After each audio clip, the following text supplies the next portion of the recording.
First off, we got a leak that I'm trying to fix from this old stuff. Nasty.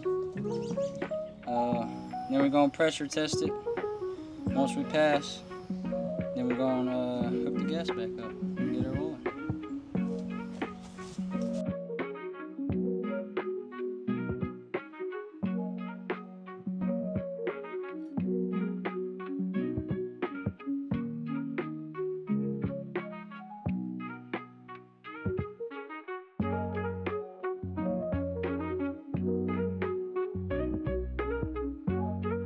We gotta clamp the drain line, make sure it's draining where it's supposed to instead on the floor, as well as if water can get drained on the floor. That's what we're doing right here. Get this PEX pipe put up too. I'm gonna clamp them up. That's about it.